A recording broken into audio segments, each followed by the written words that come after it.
Velkommen. Vi sitter her med kulturbyråd Katrine Nødtvedt og skal snakke litt om koronaåret og hvordan det preget kulturlivet og musikkbransjen. Hei, Katrine. Hei. Den første titelen som stod på trykk når du fikk jobben som kulturbyråd i oktober 2019, det var at Bergens nye kulturbyråd har ikke jobbet med kultur før. Fortell litt innledningsvis hvorfor du havnet i den posisjonen du gjorde. Ja, 2019 var jo et spennende år for Miljøpartiet. Vi begynte i mars å lade opp til valgkamp med ganske lave tall på meningsmålingene. Og så jobbet vi beinhardt, og det kom en enorm bølge av klimaengasjement inn i lokalvalgkampen. Og det gjorde at vi endte opp med et helt enormt valgresultat for vår del, og gjorde at vi kom i posisjon til å få 2 byråder i byrådet i Bergen. Så den ene av de var jo førstekandidaten vår, Tor Håkon Bakke, som ble byråd for klima, miljø og byutvikling. Og så fikk vi en fantastisk mulighet til å også få ansvar for kultur, mangfold og likestilling. Og jeg var jo en av de som ble valgt inn egentlig til bystyret for partiet, men så ble jeg da spurt av byrådsleder om å være kulturbyråd, og takket selvfølgelig ja til det. En utrolig spennende utfordring for en som ikke har jobbet hverken med kultur eller egentlig med politikk før. Jeg var jo ny på alle måter, så det var... Situasjonen var på en måte at det var mye som skjedde på kort tid, og jeg hadde veldig lyst til å gjøre en jobb for byrådet og for partiet da.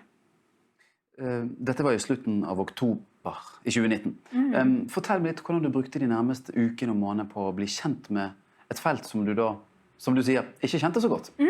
Ja, altså feltet kjente jeg jo delvis gjennom å ha vært beboer i Bergen, altså vært født her, oppvokst her, gått på skole i sentrum, studert på universitetet.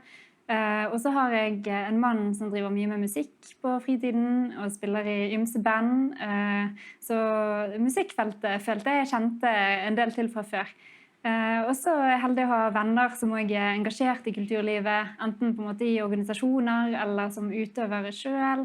Sånn sett føltes det på en måte som å være hjemme, litt grann med forbehold om at jeg ikke hadde den på en måte jobbmessige erfaringen med det. Men det jeg forstod veldig raskt, det var at det er jo ikke at kulturpolitikk er noe veldig annet enn å gå på konsert. Og det å ta beslutninger innenfor kulturfeltet, det krever en helt annen innsikt i infrastruktur og finansieringsformer og veldig mye sånn detaljkunnskap egentlig. Og jeg synes helt fra begynnelsen av at enkleste måten å lære på det var å ha masse møter med aktørene selv.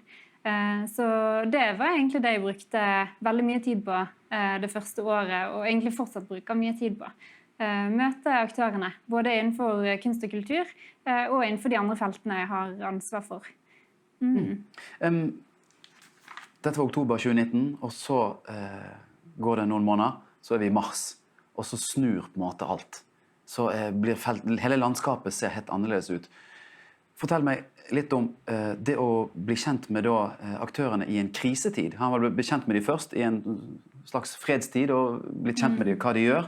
Og så ser man kanskje en ny side av det. Mange av disse menneskene har jo også det de jobber med som livsverket sitt. Mange i Kulturbergen har bygd opp et eller annet. Det er mange eksempler. Sølvi Rolland, Ole Bull eller Frank Nes. Fortell litt om hvordan det var å jobbe med dem når de er i en annen modus. Det jeg oppdaget var vel at på en måte alle de tingene som kjennetegner kulturlivet i Bergen ble liksom forsterket når vi kom i en krisesituasjon. På den ene siden, det negative i kunst- og kulturfeltet på en måte da, er at veldig mange, det er høy ildsjelfaktor. Det er veldig mange organisasjoner og institusjoner som drives med liksom en slags sånn på marginene i veldig stor grad, og at det er avhengig av en stor innsats fra de som initiativtakere. Og da blir man jo veldig sårbar i en krise. Da har man ikke noe å gå på, man har ikke reserver, og man har ikke den samme tryggheten som andre organisasjoner og andre felt har.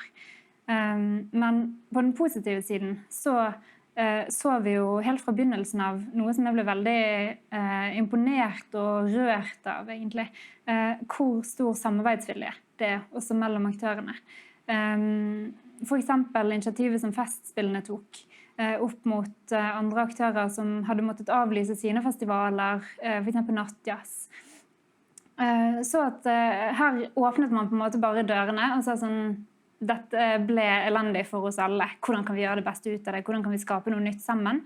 Og siden alt ble avlyst, så var jo folk ledige. Sant? Og da stilte folk opp og bidro alt fra artister til teknikere og på en måte at man samlet ressursene og prøvde å få ting til sammen. Det var utrolig imponerende å se. Og med alt det mørke og deprimerende og skremmende som skjedde i løpet av de første månedene, alle de kjipe beslutningene som måtte tas, og alle de kjipe reglene som vi måtte forholde oss til alle sammen, så var det på en måte et utrolig friskt pust å ha møte med, ja, for eksempel Anders Beyer, da, og få høre om liksom hva de faktisk, at man jobber med kreative visjoner, man får til nye ting, og man føler veldig sterkt på samfunnsoppdraget sitt, som er å formidle kunst og kultur til folket. 2020 handlet jo også om forskjellige faser. Våren da var alt nede, vi satt alle hjemme. På sommeren kunne man stå ute på verftet med 199 andre og være på konsert innenfor en firkant. Og så kom høsten der vi var 20 plutselig, og 50.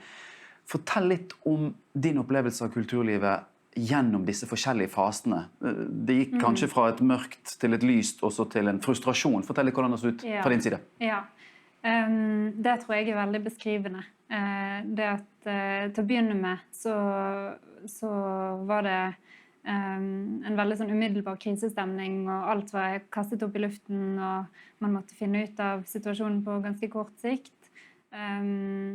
Og så tror jeg at mange, inkludert meg selv, innstilte seg på at vi skulle komme oss gjennom sommeren, og så skulle det neste semesteret kanskje bli litt mer normalt. Jeg vet at det er nok mange som var flinkere til å se fremover enn det jeg var, i hvert fall sånn intuitivt. Men jeg tror det var mange som satt med en følelse av at til høsten, da kan vi forhåpentligvis åpne litt mer opp igjen. Kanskje vi kan komme opp i 500, eller kanskje flere tusen utendørs til og med. Men det vi da opplevde, det var jo at det kom en ny smittebølge her i Bergen i form av studentutbruddet, og den tror jeg føltes veldig som en sånn slag i fjeset for veldig mange. Fordi da hadde man akkurat kommet i gang med aktivitet igjen, hadde akkurat kunnet begynne å ha litt mer planlagte arrangementer, kunne begynne å samles til små festivaler igjen, men så måtte vi altså stenge ned på nytt. Og det var jo også en periode der før vi fikk egentlig i gang den gode dialogen som vi har hatt nå i det siste med aktørene.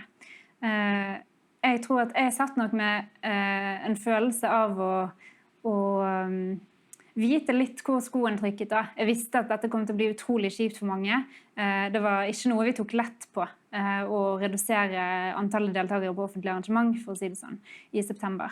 Vi visste at det kom til å ramme hardt, og det kom til å ramme aktører som slet fra før, og som da på en måte hadde akkurat karret seg gjennom sommeren, var i gang med programmet igjen, og så få den midt i trynet. Jeg visste at det kom til å være kjipt, men det jeg synes har vært fint i ettertid, det er at vi har fått en tettere kontakt sånn at aktørene også får sjansen til å lufte den frustrasjonen før vi tar beslutninger, og føler at de faktisk blir hørt i det de står i der og da. For det var jo det som var resultatet, sant? At det ble en ganske sterk reaksjon på de tiltakene vi innførte i september. Og det synes jeg det er bare positivt at aktørene tar til orde for en tettere dialog med oss. Og det er i hvert fall jeg synes har vært veldig nyttig etterpå. For da har jeg hørt at dere begynte med Teams-møter. Når begynte det første å fortelle litt om hvem som var med på dem? Nå husker jeg ikke detaljene i det, men det var på høsten? Det var på høsten, ja. Og det var i hovedsak. Jeg hadde hatt møter på Teams også, eller på Skype også før. Og helt i begynnelsen av pandemien så kalte vi også inn til møter med de som hadde arrangementer på gang og sånt. Så det var ikke sånn at det var ingen møter i mars, april, mai, og så plutselig masse møter. Men det har vært definitivt mer nå i etterkant. Og det vi har begynt med er jo litt ulike formater. Jeg har kalt inn til noen møter der vi har kalt inn over 100 ulike aktører, en lang e-postliste, der vi prøvde å bare favne bredden i kulturlivet. Og så har jeg kalt inn til noen møter som har vært mer spisset, med et utvalg av aktørene, og særlig rett etter dette kulturopprøret i september så var det flere aktører som meldte seg til å bidra i en slags arbeidsgruppe for å se på hva kan vi justere i tiltakene for å gjøre at vi kan ha arrangementer åpen selv om vi har et høyt smittetrykk. Eller hvordan kan vi differensiere tiltakene, sånn at de ikke rammer de arrangementene som egentlig bør være trygge for publikum å gå på. Så der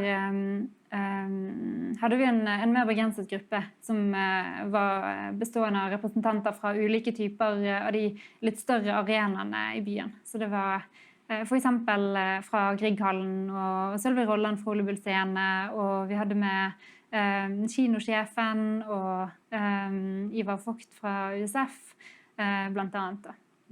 Jeg har lest at du er utdannet psykolog.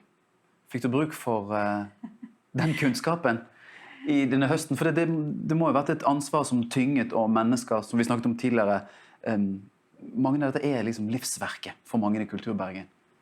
Fikk du bruk for liksom den måten å kommunisere med folk på? Ja, altså det er alltid nyttig å kunne kommunisere med folk. Og det er klart, som psykolog så har jeg jo, i løpet av utdanningen så har jeg vært heldig å få erfaring med det å møte folk i vanskelige situasjoner. Og møte folk som er frustrert, og sint, og lei seg, og i krise. Det er en egenskap som jeg tenker er nyttig i møter generelt med mennesker. Men selvfølgelig har det kanskje vært ekstra nyttig i de møtene der det har gått hett for seg. Men det er ikke alltid det kulturaktørene som er de heftigste å ha møter med i politikken. Nei. Hvem er det? Nei, det får vi komme tilbake til.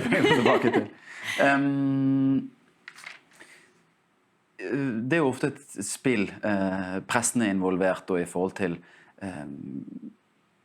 både frustrasjon og man skal slippe ting som skjer og sånt. Hvordan opplevde du det at noen aktører gikk ut og var frustrert over kommunikasjon mellom kommunen og seg selv når det gjaldt ting som kom kjapt, restriksjoner, og hvordan opplevde du det? Det er jo aldri kjekt å få kritikk, men jeg synes likevel det var helt riktig av aktørene å gjøre det. Det synes jeg er helt på sin plass, og kulturlivet bør ta en stor plass i det offentlige rom og synliggjøre seg og vise tydelig at her blir ikke vi hørt, her blir ikke vi lyttet til. Men det var viktig for meg å si at både at jeg hadde prøvd å lytte underveis, og vi hadde tatt til oss kunnskap underveis også, selv om ikke vi hadde hatt møter i forkant akkurat den uken vi innførte tiltak. Så jeg mener jo at dialogen hadde kanskje vært litt mer tilstedeværende enn det som ble gitt uttrykk for. Men samtidig så synes jeg det er helt ålreit å få den påpekningen og den kritikken. Og det har jo i etterkant gjort at vi har fått opprettet disse nye forumene, sant? De nye gruppene og den nye måten å ha kontakt på, som også har vært veldig nyttig og lærerikt for meg underveis. På den andre siden så har du vært frustrert, kanskje innimellom, og i forhold til kulturministeren. Fortell litt om kommunikasjonen dere to mellom. Ja, jeg har ikke hatt så mye kontakt med ministeren direkte.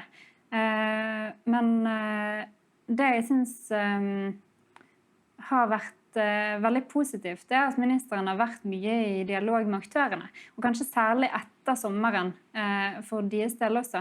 Ordningene som ble innført fra Kulturdepartementet synes jo vi i Bergen kanskje ikke traff helt heldig til å begynne med, men etter sommeren, så når man skulle innføre stimuleringsordningen, så tok departementet og ministeren seg ganske god tid til å lytte til aktørene, kalle inn til innspillsmøter, ha forskriften ute på høring og sånn. Besøkte jo Bergen et par ganger. Ja, han har vært mye i Bergen. Da viser man kanskje, ja. Absolutt. Det synes jeg er kjempepositivt. Og jeg tror definitivt han er den ministeren vi har hatt som har vært mest til stede i og for Bergen på lenge. Da. Og det synes jeg er bare positivt.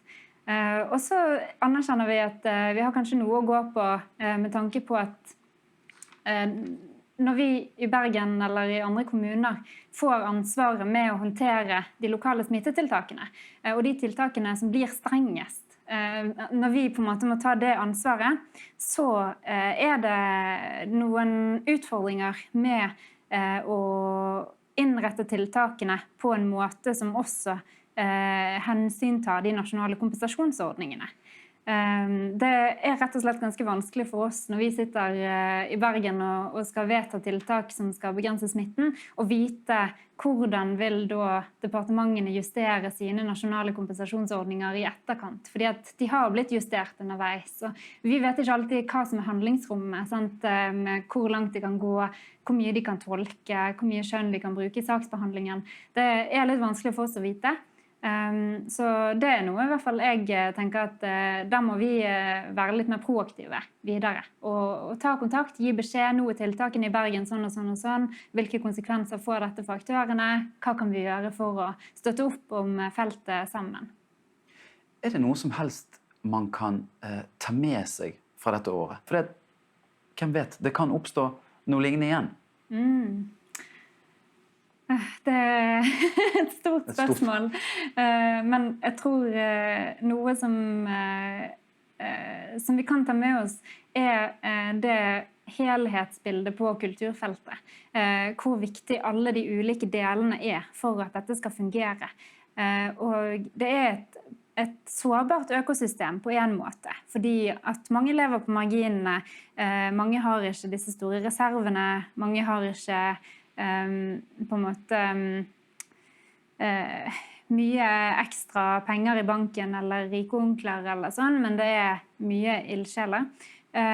Men samtidig er det et robust økosystem fordi at folk stiller opp for hverandre. Og det tenker jeg at det er veldig godt å ha i bakhodet, og så må vi sørge for at i det videre, at vi fortsetter å dyrke det mangfoldet i kulturfeltet. At vi klarer å se, hvis det er aktører som sliter, at vi ikke på en måte lager kunstige skillelinjer mellom ja, men det er en frivillig, eller det er en profesjonell, eller det er en kommersiell, og det er en på en måte ikke-kommersiell aktør. Jeg tenker at det bildet vi har sett i år, eller i 2020 da, det har vist hvor sammensatt alt er, og hvor avhengig alle er av hverandre.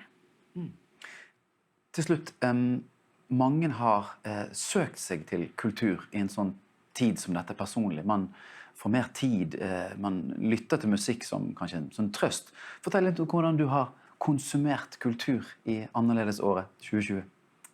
Jeg har fått med meg et par digitale konserter. Det har jeg i alle fall. Og lyttet mye til podcaster og samtaler. Og så har jeg prøvd å benytte meg av de tilbudene som har vært åpne til enhver tid. Så når det har vært åpent på museene, har jeg vært på utstilling, og når det har vært åpent på kinoen, så har jeg vært på kino. Så jeg er jo veldig heldig som kulturbyråd og får høre om veldig mange tilbud som skjer. Og jeg har prøvd å benytte meg av det så langt det har latt seg gjøre.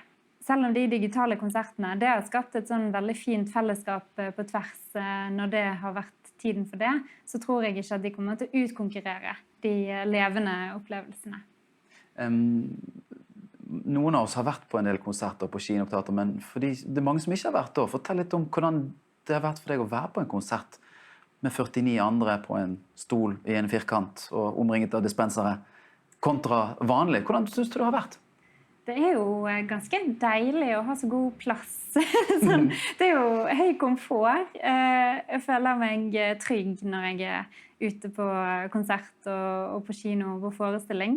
Man sitter i ro og får kanskje enda mer ro enn vanlig til å ta inn hele opplevelsen.